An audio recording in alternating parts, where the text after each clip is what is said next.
I'm Julie Macaluso. And together we own Encinitas Foreign and Domestic Auto Repair, and we've owned it since 1991. We met when we were rather young. I was probably about 14. Leo was a neighbor, and his dad used to always point me out to him and say, "There's your future wife." Yes. Well, the winters were cold. Summers there are pretty muggy, pretty hot and muggy. Julie's parents were born in Italy. My parents were born in Canada, but my grandfather was born in Italy.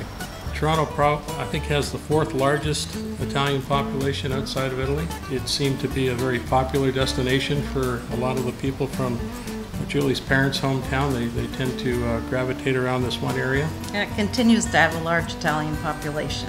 Actually, my dad was a mechanic. I ended up getting into the trade with a part-time job in high school, and I started working at a place doing light service, changing tires, that sort of thing.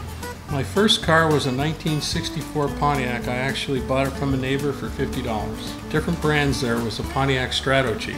Is that the one where the steering wheel wasn't attached? The steering wheel was held on with electrical tape. Yes. We were looking for a warmer climate. A friend of ours had a cousin living in San Diego and said we should check out San Diego before we made any decision.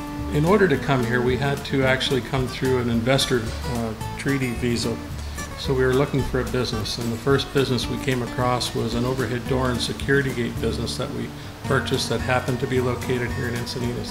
After we had the overhead door business for about 3 years, we decided to sell it, and we started to look around for another business. Encinitas Foreign Auto Repair was located at 859 2nd Street, and we purchased it. We're now at 901 2nd Street.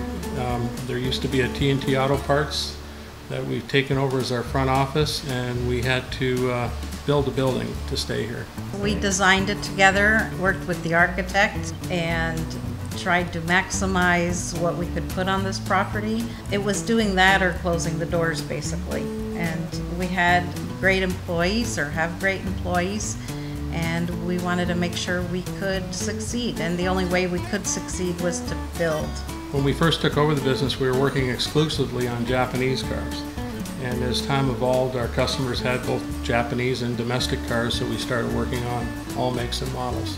Our staff has grown from probably 6 technicians to 9. We're very happy to be in this location. We feel blessed to have the clientele that we have. Oh, we decided several years ago that we should go solar, and it took probably a couple of years to make it happen.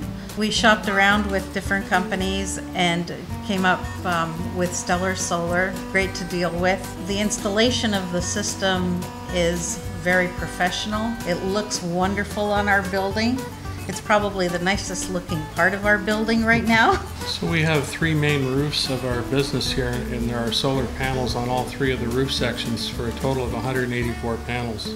When we built the shop, we were limited to the number of square feet that we could actually cover, so we had a retractable roof there for a while, and then when the idea came of installing solar, we thought to incorporate the solar panels as part of our roof section. And it's really kind of neat because it gives people, our clientele, the opportunity to look up and actually see the solar panels. That's something you don't actually see very often on an installation.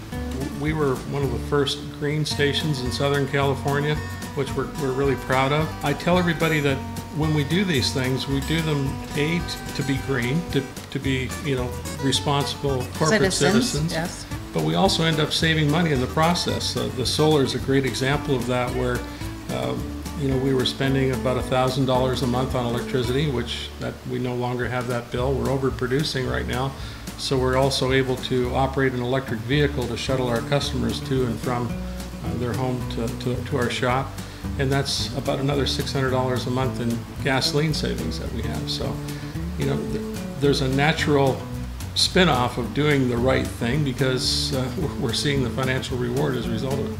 Making these decisions is not difficult. They make total sense, and they are good for us. If people are thinking of, going solar, they don't need to think too far. They don't need to put too much into it. They just need to do it. We built our home. We've been in it now for the last 3 years, and we've had solar on it since day one. Again, at home we are also overproducing, so I do have an electric vehicle that we do plug in there. Our daughter just put solar in a year ago. Stellar did a great job there for them as well. And again, they also have a commuter electric vehicle and are enjoying the savings. So when we did our home, we wanted to have it to be as energy efficient as we possibly could. So we ended up putting in hydronic heating in the floor. We did a polystyrene wrap on the outside of the house, kind of like a cooler, and we put in solar hot water as well. We tried to put in the best windows that we could. So our solar system was completed in 2011, and I'm happy to say 5 years after its installation, the system's paid for itself.